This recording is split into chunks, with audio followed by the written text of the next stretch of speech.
A Divina Comédia, Dante Alighieri, Inferno, Canto XV. Agora caminhávamos por uma das margens de pedra. O vapor subia do riacho formando uma nuvem que protege a água e as margens contra o fogo. Assim como os flamencos entre Wissant e Bruges, temerosos da maré que flui em direção a eles, construíram diques para suportar a carga do oceano, e como os paduanos ao longo do rio Brenta, protegem a retaguarda de seus castelos, antes que suba até Chiarentana a maré da primavera. Da mesma forma eram construídos esses diques. Embora não fossem tão altos nem tão vastos, quem quer que seja o construtor que os empilhou. Agora estávamos tão distantes da floresta que eu não podia mais distinguir onde ela estava, embora eu tenha me voltado para procurar.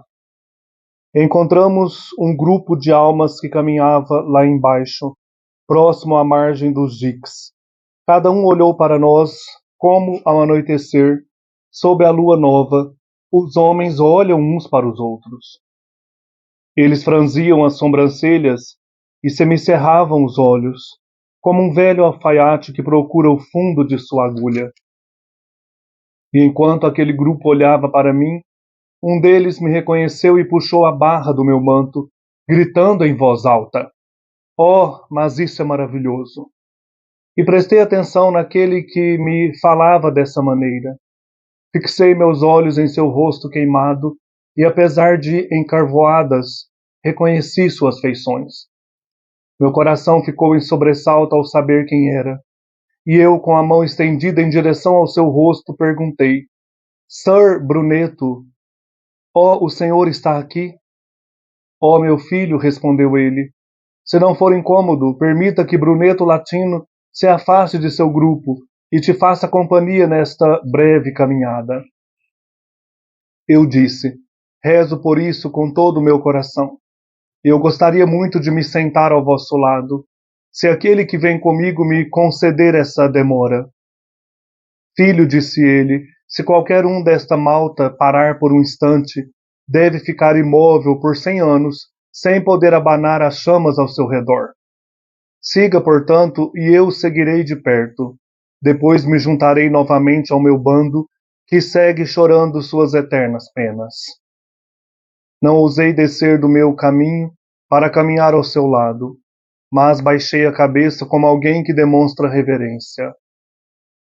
"Que fortuna ou que destino", perguntou ele, "o trouxe até aqui antes de encontrar a morte?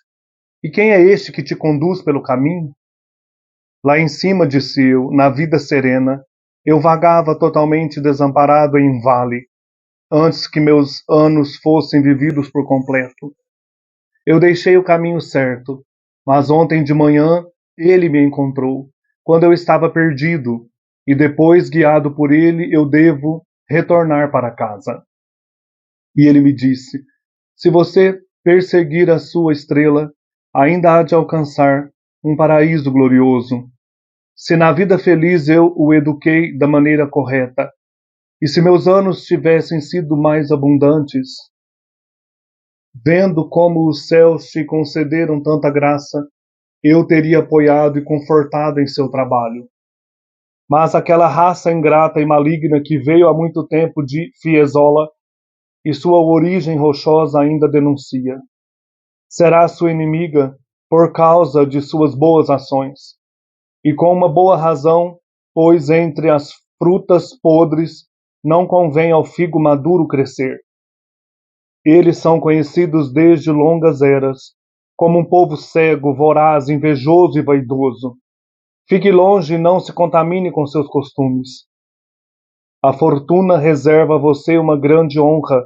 Ambos os lados irão disputá-lo para seus interesses, mas que a erva permaneça longe de seus bicos. Deixe que as feras de Fiesole se rasguem, que caiam no esquecimento como esterco, e que esse estrume nunca toque na planta onde floresce a santa semente dos romanos. que ali já estava estabelecida desde longas eras, quando foi tecido o ninho de tanta maldade.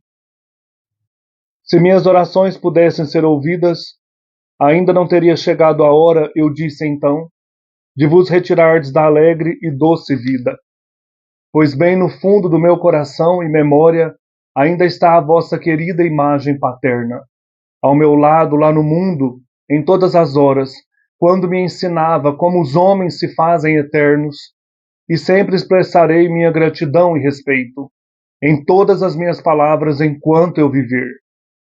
Guardo o que me disseste sobre meu futuro, e levarei comigo junto com outro texto, para que uma senhora os leia, se até ela eu chegar. Há apenas algo que eu quero que o Senhor saiba, e que eu não seja repreendido pela minha consciência. Estou pronto para a fortuna, aconteça o que acontecer. Não é novidade esta vossa profecia aos meus ouvidos.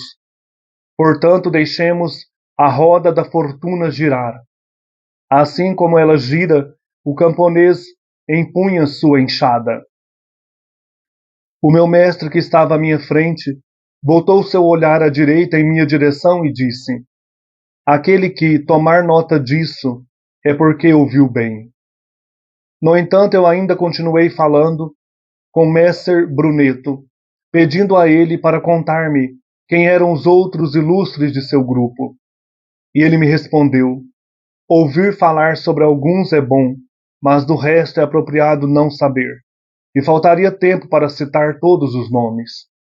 Em suma, você sabe, todos eram prelados, estudiosos, homens das letras, famosos e poderosos, cada um manchado por um único e mesmo pecado.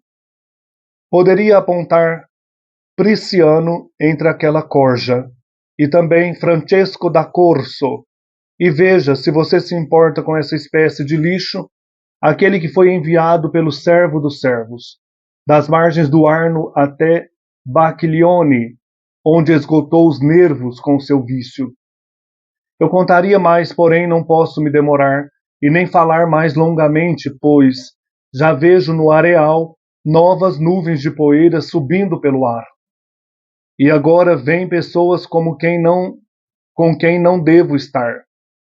Filho, cuide bem do meu tesouro, pois nele eu ainda vivo e nada mais peço. Então ele correu como aqueles que se esforçam para alcançar o pálio verde na planície de Verona, e entre todos esses atletas nus que corriam, ele parecia ser o vencedor, não o perdedor.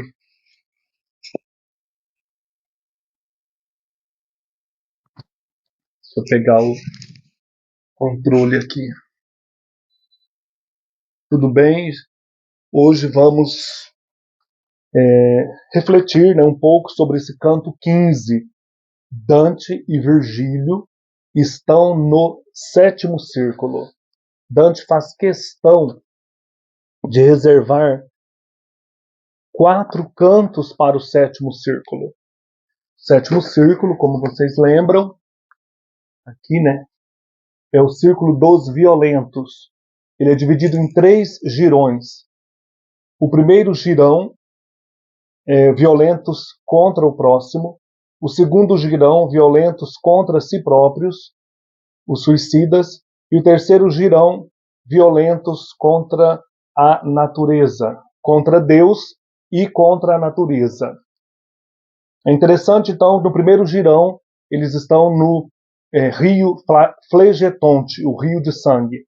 No segundo girão, eles estão suicidas na floresta.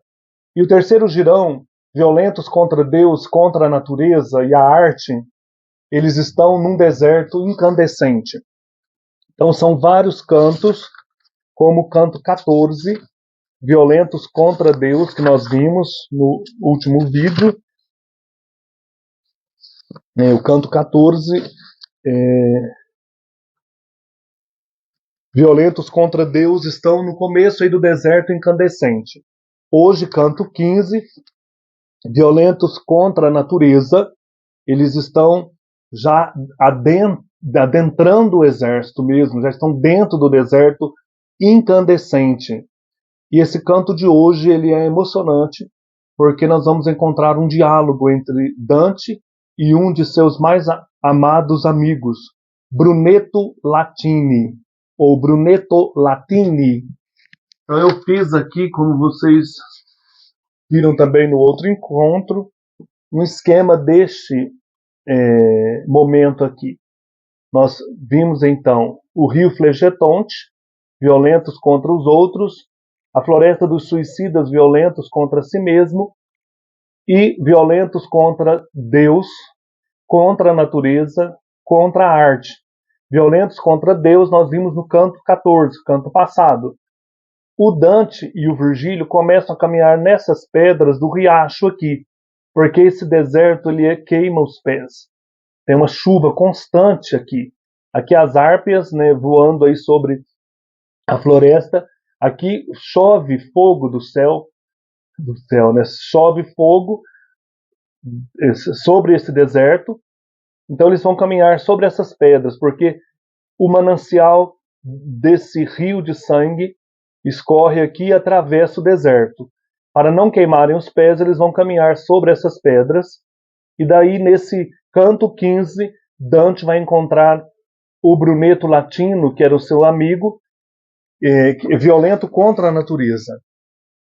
Ou seja, né, são os sodomitas. Estão aqui nesse momento do canto 15. Na introdução, o Dante vai falar para nós desse riacho. Então ele começa: agora caminhávamos por uma das margens de pedra do riacho, com margens de pedra, né, para atravessar aí o deserto. O vapor subia do riacho formando uma nuvem, riacho vermelho aí, que protege a água e as margens contra o fogo. Assim como uma longa comparação dos diques do rio onde eles estão passando, de onde brota então esse riacho. Assim como os flamencos entre Visante e Bruges, temerosos da maré que flui em direção a eles, construíram diques para suportar a carga do oceano. Então aqui nós temos uma citação de duas regiões, Visante e Bruges. Dante compara o dique nas margens do rio Flegetonte aos diques construídos pelos flamencos ao longo da costa marítima entre Wisant e Bruges. Esses dois pontos indicam, respectivamente, os limites oeste e leste da costa flamenca, que eram as fronteiras de Flandres naquela época. Hoje essa região corresponde à Bélgica. Então, olha, Dante conhecia, né? Eu ouvia falar dessa região aí do Flandres, os limites oeste e leste, Visante e Bruges. Então ele fala, como lá tem os diques para proteger o pessoal, né? Então para suportar a carga do oceano, aqui também tem os diques no rio Flegetonte, para que pudéssemos passar também ali, né? Suportar aí a carga do rio. Outra comparação, e como os paduanos de Pádua, né, ao longo do rio Brenta, protegem a retaguarda de seus castelos, antes que suba até Chiarentana, uma outra região, a maré da primavera. Agora ele conclui a comparação. Da mesma forma, eram construídos esses diques. Então ele fala, ó, como tem lá em Visante e Bruges, como tem também em Pádua, ao longo do rio Brenta, os diques, aqui também foram construídos esses diques, embora não fossem tão altos nem tão vastos, quem quer que seja o construtor que os empilhou. Quem que construiu esses diques lá no inferno, né? Para proteger a fúria do rio e deixar o riacho correr, né? E não inundar esse deserto incandescente. Aí começa o primeiro momento, os poetas adentram o deserto e se afastam da floresta. Lembrando aqui esse desenho, né? Eles vão adentrar o deserto e fugir aí, se afastar dessa floresta dos suicidas. Dante vai descrevendo para nós essa situação. Agora estávamos tão distantes da floresta que eu não podia mais distinguir onde ela estava, embora eu tenha me voltado para procurar. Essa floresta marcou Dante, né? Encontramos um grupo de almas que caminhava lá embaixo, às margens aí desse riacho, né? Eles estavam nas margens, nessas pedras, e as almas caminhavam no deserto incandescente, próximo à margem dos Styx. Cada um olhou para nós como ao anoitecer, sob a lua nova, os homens olham uns para os outros. Outra comparação. O grupo que estava lá no deserto, próximo às margens dos Styx, olhou para nós, como as pessoas que olham para a lua nova, olham entre si quando tem lua nova. Aqui tem a imagem, gente, do Brunetto Latino conversando com Dante, e a gente percebe então que eles estão, os poetas, sobre as pedras, e o pessoal lá embaixo, sendo assolado pelas chuvas. Então é essa região aí, esse cenário. Eles enxergam esses grupos de almas andando ali pelo deserto, né? Eles franziam as sobrancelhas e semicerravam os olhos. Uma outra comparação. Como um velho alfaiate que procura o fundo de sua agulha. Dante agora volta para uma cena familiar, para uma cena doméstica. O alfaiate que procura o fundo da agulha para costurar as roupas. Interessante essas comparações, né? Segundo momento, então, nós vamos ter o encontro do Dante com um velho amigo, Brunetto Latino. E enquanto aquele grupo olhava para mim, um deles me reconheceu e puxou a barra do meu manto, gritando em alta voz: "Oh, mas isso é maravilhoso!" E prestei atenção naquele rosto, naquele que me falava dessa maneira. Fixei meus olhos em seu rosto queimado. Nossa, fiquei muito triste. O rosto, né, do Brunetto Latino queimado por essas chamas que vinham do céu, né? E apesar de encarvoadas, reconheci suas feições. Apesar de estar todo queimado, né? Muito tocante isso. Meu coração ficou em sobressalto. Ao saber quem era, Dante reconheceu, né? E eu, com a mão estendida em direção ao seu rosto, né? Como para acarinhar o rosto do Brunetto, tudo queimado, perguntei: "Sir Brunetto, oh, o senhor está aqui." Interessante como que Dante trata com respeito esse Brunetto Latino, né? Quem é? Brunetto Latino é um grande intelectual florentino, nascido em 1220. Como notário, tinha o direito de ser chamado de Sir ou Messer. O respeito que Dante lhe devia é indicado pelo uso da forma plural no tratamento. Voi, o senhor, né? O senhor, voi, está aqui, né? O senhor está aqui. O mesmo tratamento foi dado ao Farinata, lá no Inferno, canto 10, verso 51. Nós falamos disso, né? O Farinata estava dentro daquele túmulo em chamas, no canto sexto, na época lá dos hereges, né? Dante trata também o Farinata, que era um homem respeitado lá em Florença. Brunetto teve altos cargos na República. Talvez com algum exagero disse que foi o primeiro a educar e refinar os florentinos, ensinando-os a falar corretamente e a administrar os assuntos de Estado com base em princípios políticos. Era um homem refinado, né, um grande notário, importante, tinha um alto cargo na República, lá da cidade de Firenze. Ele era guelfo na política. Ele compartilhou o exílio de seu partido após a vitória dos gibelinos em Montaperte. Nós já falamos também dessa batalha terrível, acontecida em setembro de 1260. E por alguns anos morou em Paris. Brunetto Latino, então, como era guelfo nesta época, e em 1260, né, ele foi exilado, foi para Paris. As principais obras literárias de Brunetto Latino são O Tesouro e O Tesoretto. No final, lembra? Eu li, cuida do meu tesouro. O tesouro quer dizer, cuida da minha obra. Tesouro, T maiúsculo. O tesouro é a obra dele. Tem duas obras importantes, O Tesouro e O Tesoretto. Ele pede a Dante que cuide do seu tesouro, na linha 119, como nós ouvimos quando eu li o poema. Brunetto talvez tivesse alguma queda pelo amor homossexual. Senão Dante não teria coragem para colocá-lo neste círculo, o círculo dos sodomitas, que se arrastavam aí pelo deserto em chamas. Caíam as chamas sobre eles. Então Dante fala: "Nosso Senhor está aqui, Sir Brunetto." "Ó meu filho", respondeu ele, "se não for incômodo, permita que Brunetto Latino se afaste do seu grupo e te faça companhia nesta breve caminhada. Eu possa caminhar um pouco com você, né? Eu disse, rezo por isso com todo o meu coração, e eu gostaria muito de me sentar ao vosso lado, se aquele que vem comigo me conceder essa demora. Então é interessante, o Virgílio fica um pouco apagado aqui, ele vai falar só no final. E aqui eles vão, os dois poetas, conversar, né? E ele chama Dante carinhosamente de filho. Novamente, né? Filho, disse ele, se qualquer um desta malta parar por um instante, ele deve ficar imóvel por 100 anos, sem poder abanar as chamas ao seu redor. Imagina que horror. Se ele parar, eles têm que ficar caminhando ali, se arrastando pelo deserto, né? Os sodomitas. Se eles pararem, eles vão ter que ficar 100 anos imóveis, sem poder abanar as chamas ao redor, queimando, né? Aqui diz, os culpados de pecados contra a natureza, né, como a sodomia, são condenados a andar sem parar sobre a areia quente. Então, se eles parassem, eles deveriam ficar 100 anos sem poder se abanar. Aí ele vai dizer para o Dante, para descobrir uma maneira de poder conversar. Siga, portanto, e eu seguirei de perto. Depois me juntarei novamente ao meu bando, que segue chorando suas eternas penas.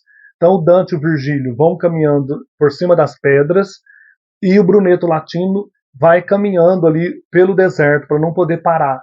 Porque se ele para, ele vai ficar 100 anos sobre as chamas. Então eles vão caminhando paralelamente, conversando.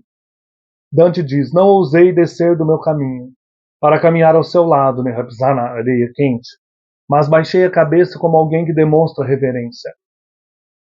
Que fortuna ou que destino, perguntou ele, ao tema da fortuna e do destino, né? O trouxe até aqui antes de encontrar a morte? E quem é este que te conduz pelo caminho? Duas perguntas, né? Que destino ou fortuna te trouxe aqui antes de você morrer? Ele já intui que Dante está vivo ali. Interessante isso. E a segunda pergunta não será respondida, mas à frente vou ler uma nota sobre isso, né? Quem é este que te conduz pelo caminho? Dante vai retomar o tema inicial da Divina Comédia.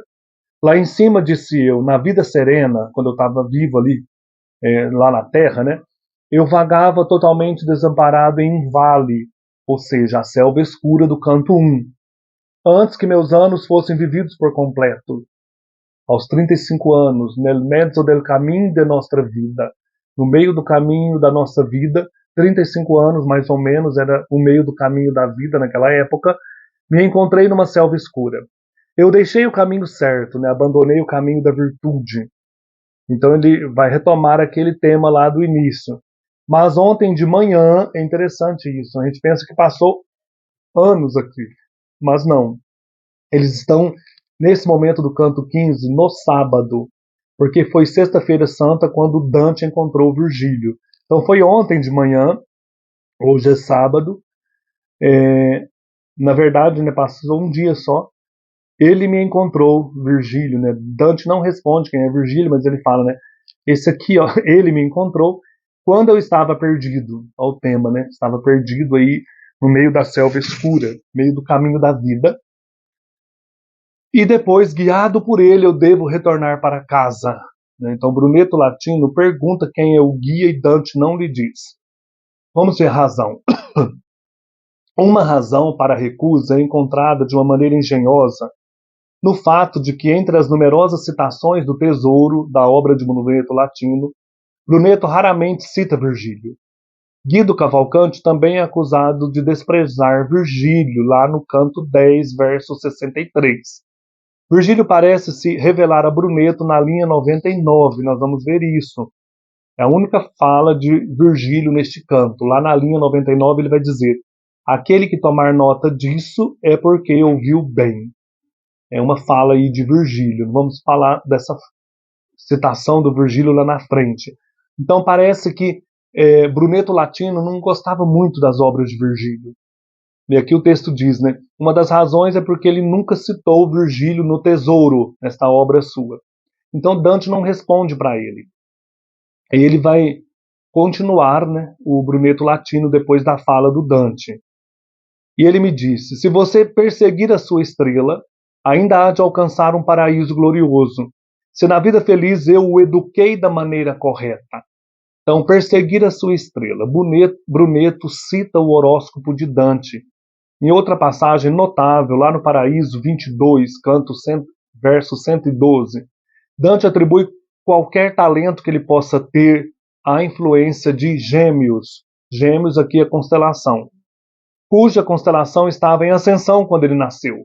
Então o Brunetto fala, se você perseguir a sua estrela, né, Gêmeos, consultar também, está falando aqui, Inferno 26, verso 23, também fala da estrela de Dante Alighieri, né?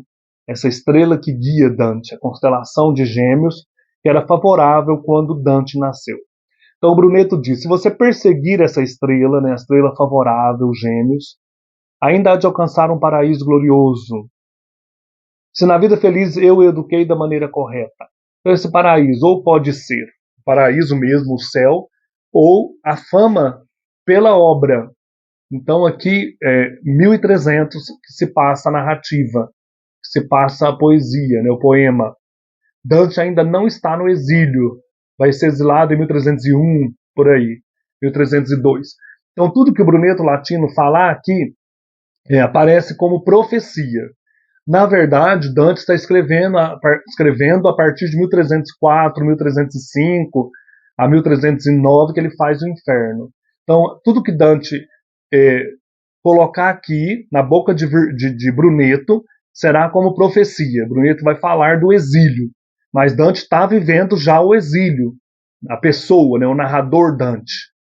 Mas aqui a ficção, lá no Inferno, junto com Brunetto Latino, que vai falar para Dante que ele enfrentará muitas tribulações, que a cidade será assolada aí pelas divisões políticas.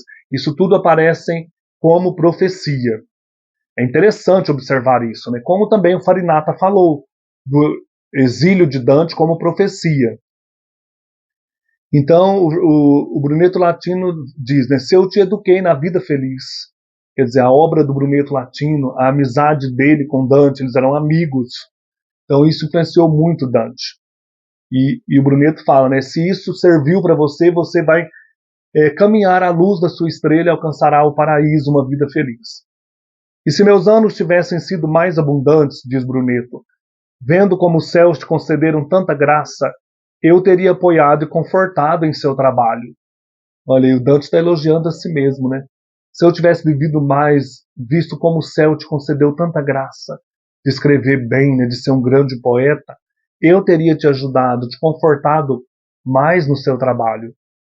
Mas aquela raça ingrata e maligna, a raça lá de Firenze, que veio há muito tempo de Fiesole, é interessante isso aqui, né?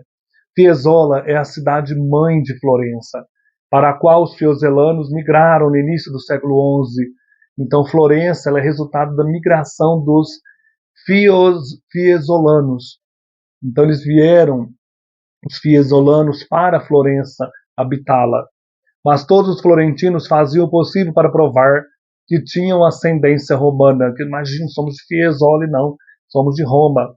E Dante era entre eles, que se gabava, né? Minha família veio de Roma e não de Fiesole.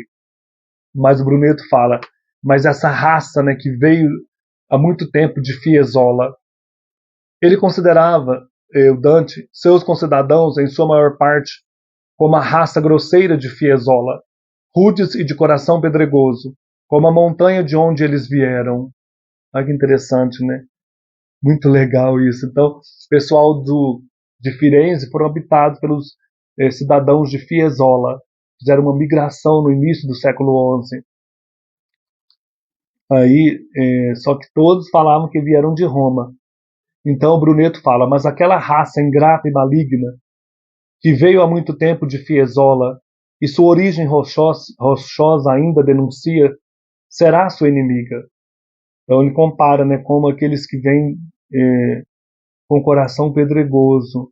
Fiesole ficava numa alta montanha. Então eles trazem o coração rude, como é a montanha de onde vieram. Essa raça será sua inimiga.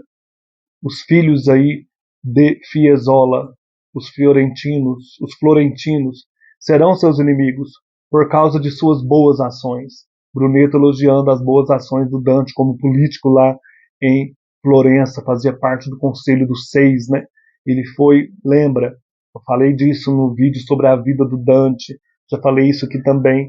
Ele foi conversar com o Papa Bonifácio VIII sobre as questões que estavam acontecendo lá dos guelfos em Florença, os guelfos brancos, e o Papa, enquanto Dante estava lá em Roma, mandou então um cardeal, né, para, juntamente com o rei francês, invadir, dar um golpe de Estado lá em Florença, que foi quando os guelfos negros tomaram o poder e expulsaram os guelfos brancos. Dante é um guelfo branco.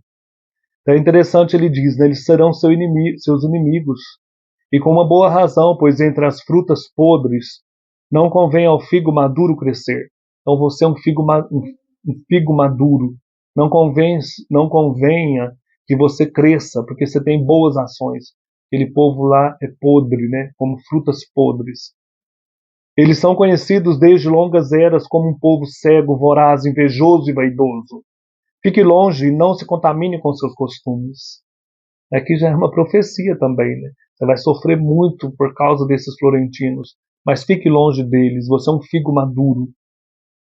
Eles não prestam, né? Um povo voraz, é um povo invejoso, cego, prepotente, vaidoso. A fortuna reserva a você uma grande honra, né? Você será um grande poeta. Olha que interessante, né? Será conhecido. Ambos os lados irão disputá-lo para seus interesses. Então aqui diz, não fica claro se o Brunetto Latino aqui se refere aos guelfos negros e guelfos brancos ou aos guelfos e gibelinos, ou gibelinos. Porque lembram, no fundo eram dois grandes partidos, guelfos e gibelinos. Então se dividiram. Depois os guelfos dominaram o poder, dominaram a cidade, eram sempre lutas, né? De vez em quando eram gibelinos, de vez em quando eram os guelfos que dominavam. Na época de Dante eram os guelfos. Os guelfos dividiram entre si, guelfos brancos e negros. Então aqui o Brunetto Latino fala, eles vão te disputar, porque quando você tiver fama, vão querer te trazer de volta para a cidade. Irão disputá-lo para seus interesses, mas que a erva permaneça longe de seus bicos, permaneça longe de você. Brunetto Latino se refere aos grupos políticos de Florença. Não ficamos sabendo se ele fala da divisão entre os guelfos ou da divisão maior entre guelfos e gibelinos. Lembrando que o poema então transcorre em 1300, Dante ainda não tinha sido exilado. Aí está falando, olha, um dia eles vão lamentar terem te expulsado da cidade, mas permaneça longe deles, né? Que a erva permaneça longe do bico desses abutres. Deixe que as feras de Fiesole se rasguem, deixe lá que eles se matem, que caia no esquecimento como um esterco. Gente, isso aqui é muito forte, né? E que esse estrume nunca toque na planta onde floresce a santa semente dos romanos. Nunca toque em você esse esterco dos florentinos, você que floresce dos romanos. Dante se orgulhava em dizer que sua família descendia dos antigos romanos. Eles que são fiesolanos, que não gostavam de ser chamados assim, Dante está falando, eles são sim de Fiesole, mas eu não. Eu sou descendente da santa planta dos romanos, da santa semente dos romanos. Então ele está falando que o Brunetto Latino aqui, né, elogia Dante, que o estrume que eles são, lá de Fiesole, nunca toque em você a santa semente dos romanos. Também no Inferno 26, verso 60, Dante vai falar dessa ascendência romana.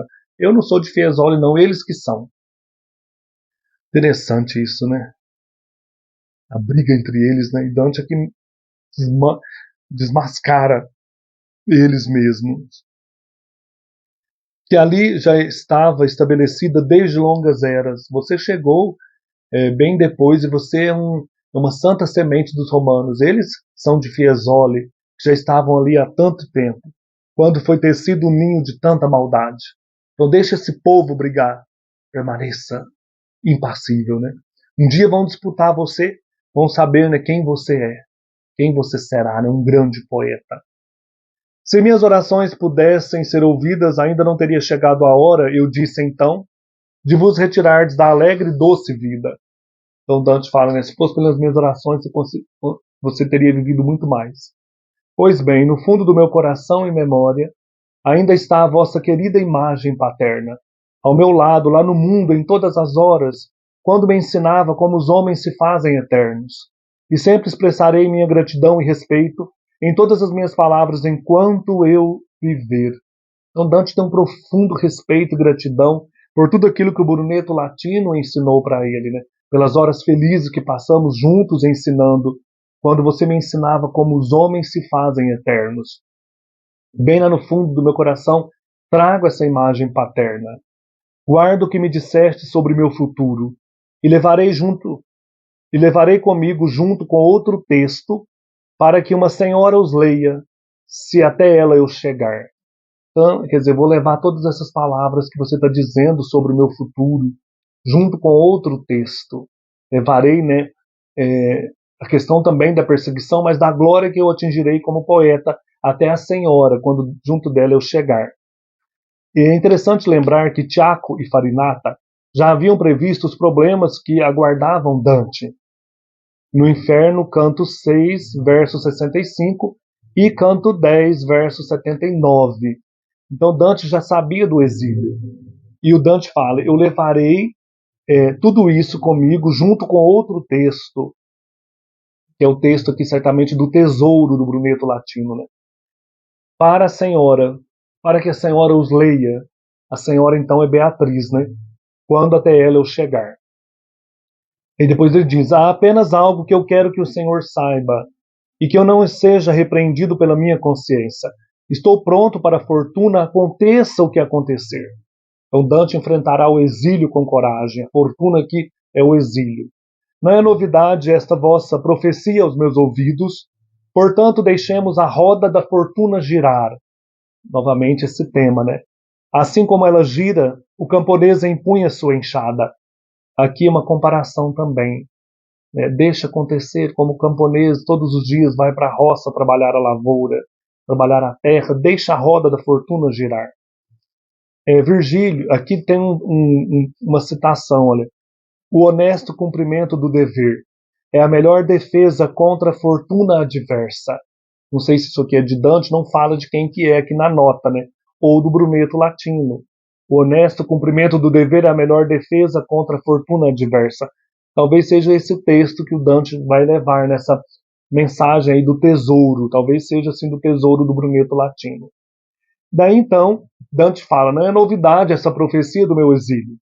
Aí Virgílio se revela sutilmente a Brunetto. Aí vem a fala de Virgílio, a única nesse canto 15. O meu mestre que estava à minha frente voltou seu olhar à direita, em minha direção e disse, aquele que tomar nota disso é porque ouviu bem. Então aqui tem a nota, né? Virgílio reconhece, na última fala de Dante, linha 96, nessa fala aqui, ó. Assim como ela gira, o camponês empunha sua enxada. Uma frase de sua própria autoria. Ah, tá, então a frase é de Virgílio, ó. Aconteça o que acontecer, todo destino será vencido pela resistência. É a última fala do Dante, que o Virgílio reconhece uma fala da Eneida, canto 5, verso 710. Quicquid erit, superanda homines fortuna, ferendo este. Ah, tá. Então o Virgílio fala, enquanto aquele que tomar nota disso é porque ouviu bem. Ah, sim. Então o Virgílio diz, né? Aquele que tomar nota dessa frase, assim como estou pronto para a fortuna, aconteça o que acontecer, ou a roda da fortuna girar, assim como ela gira, o camponês empunha sua enxada, né? Então quem tomar nota disso, ou se o Brunetto tomar nota disso, ele ouviu bem, descobriu que eu sou o Virgílio, mesmo você não tendo falado. No gesto e nas palavras de Virgílio, vemos uma revelação sutil de si mesmo a Brunetto Latino, na qual é transmitida uma resposta à pergunta da linha 48. Né? Quem é este que está com você? Brunetto pergunta para Dante. Talvez a resposta esteja na própria fala de Virgílio aqui, né? Aquele que tomar nota desta fala sua, né? Estou pronto para a fortuna, enquanto deixemos a roda da fortuna girar, assim como ela gira, o camponês também empunha sua enxada. Ou o honesto cumprimento do dever é a melhor defesa contra a fortuna adversa. Ou aconteça o que acontecer, todo destino será vencido pela resistência. É uma referência à Eneida. E aí, se o Brunetto ouviu bem e tomou nota dessa fala, ele sabe quem eu sou. Ele ouviu bem. Ele sabe que eu sou Virgílio.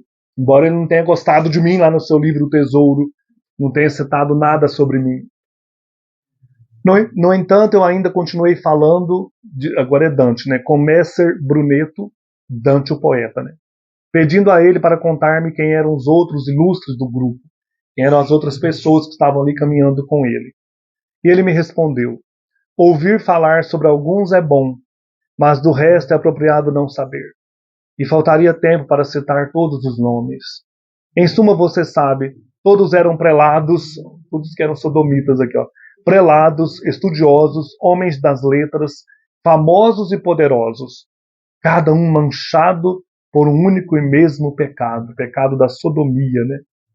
Delicadamente, Dante não fará Brunetto latino confessar seu pecado. Qual era o pecado aqui? Era sodomia, mas o Brunetto latino não fala, né? Fala só, cada um manchado por um único e mesmo pecado. Não fala o qual. Poderia apontar Prisciano entre aquela corja. Prisciano é um grande gramático do século VI. Dante pôs aqui no inferno, nesse deserto incandescente, né, dos sodomitas. E também Francesco da Corso. Francesco da Corso era filho de um grande advogado civil, foi professor de direito civil em Bolonha. Os seus serviços eram tão valorizados que os bolonheses o proibiram, sob pena de confisco de seus bens, de aceitar um convite de Eduardo I para ir lecionar em Oxford. Dante fala que ele era sodomita, o Francesco da Corso, e colocou ele aqui.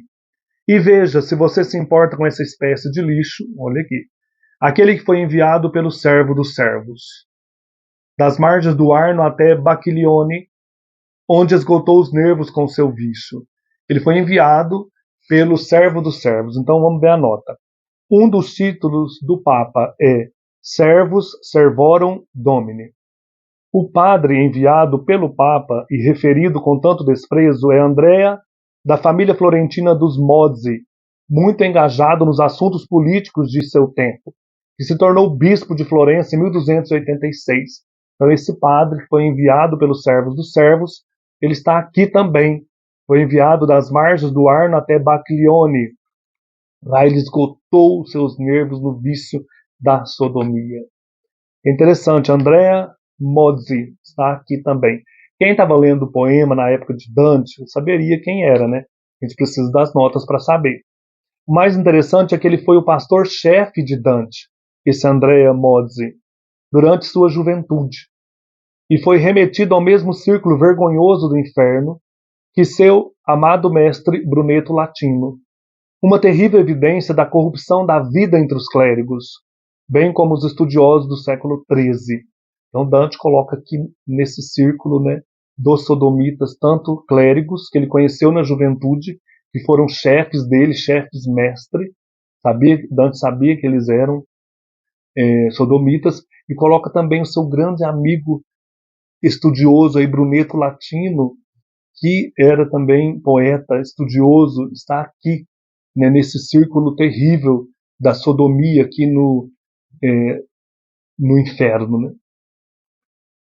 Então ele vai mostrando quem está ali. Eu contaria mais, está falando Brunetto, né? Porém não posso me demorar e nem falar mais longamente, pois já vejo no areal novas nuvens de poeira subindo pelo ar. Então novas nuvens de poeira levantadas por outro bando de errantes que está chegando. Então, ele vê lá no começo do deserto nuvens de poeira. São gente novas que estão chegando aqui. E agora vem pessoas com quem não devo estar. Aí, né? Não devo estar com esse novo bando, não. Filho, cuide bem do meu tesouro, da minha obra, né? O Tesouro é a principal obra de Brunetto latino. Nele são tratadas as coisas em geral, em um estilo enciclopédico. A primeira metade desse livro consiste em um resumo da história civil e natural. A segunda é dedicada a considerações sobre ética, retórica e política. contendo inclusive uma tradução quase completa da Ética de Aristóteles. Dante o cita constantemente em suas obras. Dante cita, né, a obra O Tesouro nos seus livros. Interessante, né? Ele tinha um amor pelos estudos de Brunetto Latino. Não sei se estão traduzidos em português, não, vou procurar. Então, filho, cuide bem do meu tesouro, pois nele eu ainda vivo. Lá está a minha palavra, né? E nada mais peço. Emocionante esse canto.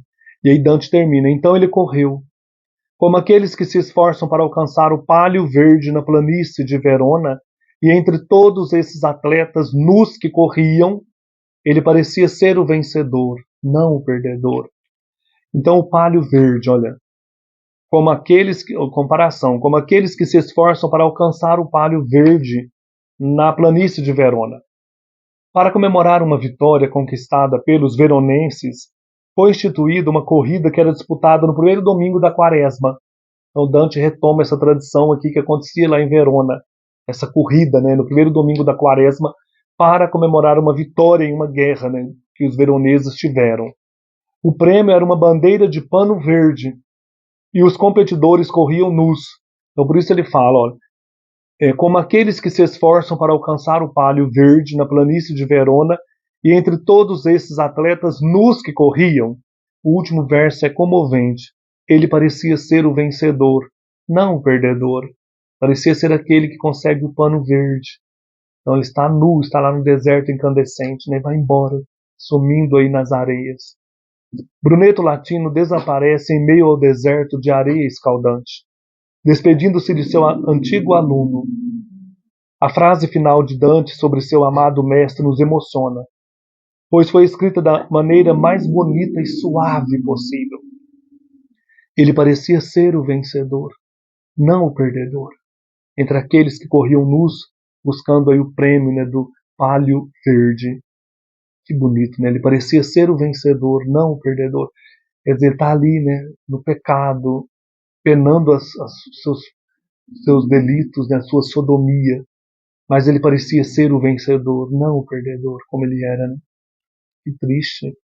E nos perguntamos como Dante teve coragem de condenar a um castigo tão terrível.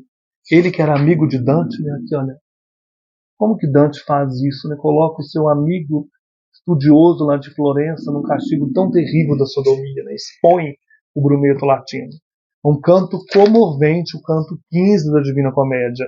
Esse diálogo chama a atenção pela amizade de Dante, né, pela figura do Brunetto Latino, pelas profecias que ele faz tanto do exílio como da fama de Dante como poeta, né?